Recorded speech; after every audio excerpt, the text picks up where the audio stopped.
Hello everyone, welcome to my channel. My name is Bridget. In this video, I wanted to talk about gatekeeping in music and whether or not it's necessary to gatekeep sometimes. So a while back, I was on the website where all things holy on the internet happen, Reddit. And I was on the subreddit for one of my favorite musicians, Sufjan Stevens, who at the time I was a relatively new fan of. As someone who wanted to get more involved in the community of fans, I did what anyone would do and posted a meme. A simple meme, not offensive. And while many of the responses were positive and people thought my post was funny, some people were not happy. I started to get comments like, "This is a low effort post. I went to their profile and saw they posted their Spotify Wrapped and Sufjan was not even on their top 5 artists. Most of us in this subreddit would have had him in our top 3. This person doesn't even care about the artist. They just want karma." In hindsight, I should have just ignored these comments, but I am sensitive, so I replied saying, "Hey, I'm a pretty new fan here, that's why he wasn't in my top 5 artists. I just wanted to interact with the community and be involved." And these people still just continued to attack me. Admittedly, yeah, was it the most original post?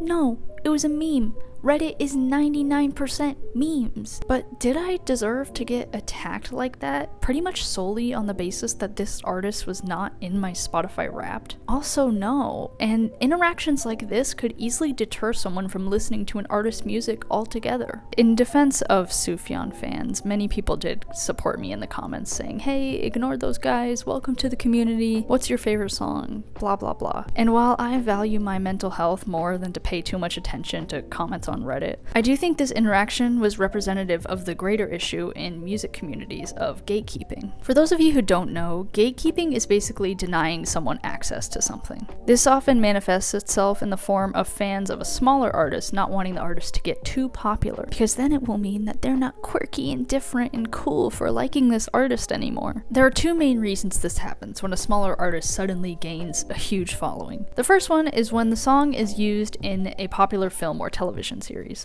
To use the example of Sufjan Stevens again, his music was featured in the Call Me By Your Name soundtrack, which garnered him a whole new fan base. Or you can think of the more recent examples of Kate Bush's Running Up That Hill blowing up after being used in the Stranger Things soundtrack, or Sophie Ellis-Bextor's Murder on the Dance Floor going viral after it was used at the end of Saltburn. I mean, if you look at the comments of Murder on the Dance Floor on Last.fm, somebody says, "My 9/11 is this song suddenly becoming popular because of some movie." Like, I'm sorry, are we comparing a national tragedy to people listening to a song?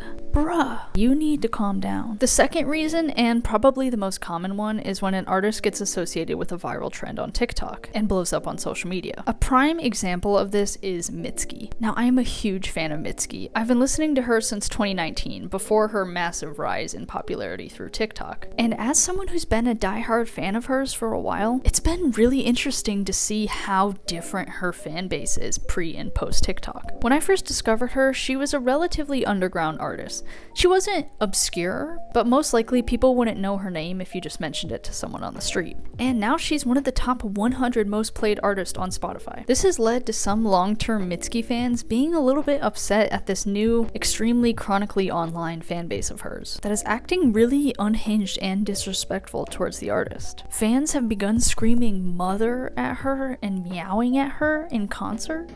No! Shut up. No! Which is obviously extremely disruptive and disrespectful to the artist. Even Mitski herself has talked about how uncomfortable the behavior of her new deranged fans makes her. I'm very happy to see an artist that's so important to me achieve all of this success, and ultimately more people listening to Mitski is definitely a benefit towards her, at least financially. That being said, I can totally understand why people are frustrated with this new, frankly very cringeworthy fan base of hers. And it makes you wonder if gatekeeping is necessary in situations like this, where an artist is no longer feeling supported by their own fans. I mean, I can't imagine being an artist that feels afraid to perform in front of their own fans because of how rude and disrespectful they are to her. I think another factor that comes into play with both of the artists I've mentioned so far, Sufjan Stevens and Mitski, is that while both of them make incredibly raw and vulnerable music, they're both notorious for being very private about their personal lives. And while I think it's great for artists to have their privacy and not share every bit of their personal lives with the world, I think in a weird counterintuitive way, it actually ends up feeding into the weird parasocial relationship that fans have with some artists. And this kind of lends itself to creating a really culty and more invasive fan base because they're desperate to know more about the artist. They're gonna cling on to every little nugget that the artist gives them like vultures, and they're gonna make sure nobody else has access to it. It can create a fan base that feels like they're part of a private club and they're the only ones cool enough to know the password. You can say a lot of things about Swifties. A lot. But one thing they have going for them is that they are incredibly welcoming and kind to new fans. In this TikTok, a guy talks about how he posted a video saying he liked a Taylor Swift song. Y'all, last night I joined the Swiftie fandom. I finally had a song by her that has me hooked. And I have to say something. Her fans are nice as hell.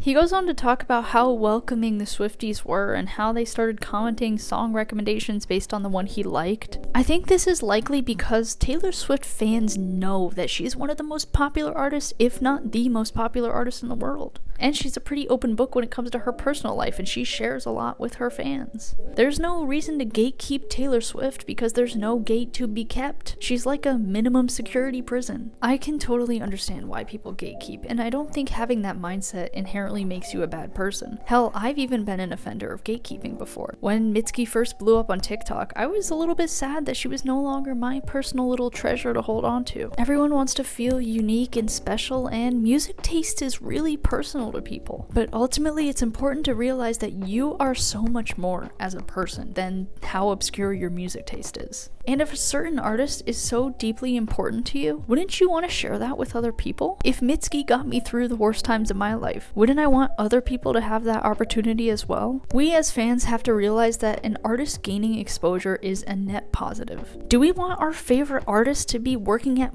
Waffle House to support their entertainment career? No, absolutely not. An artist making more money and being able to concentrate more on their music means that they'll create a better product for us to enjoy. As fans of an artist, we should take a page from the Swifties book and be welcoming and encouraging to new fans. We don't want to deter new people from a fan base by being mean to them just because they discovered music through TikTok and not through the real way of being recommended them on Spotify. It doesn't make sense. You're not better than someone because you found a song on a different website. And as new fans of an artist, we should be respectful both to the artist and the community of fans they've already established. It is important to know that the only person that gatekeeping hurts is the artist. That's gonna do it for my thoughts on gatekeeping. Comment below what your thoughts on gatekeeping are, and if you think it's okay to gatekeep in situations where the fans clearly make the artist uncomfortable, because I think this is a really interesting and nuanced topic. If you like this video, please be sure to hit the thumbs up and subscribe, and thank you all so much for watching. I will see you next time.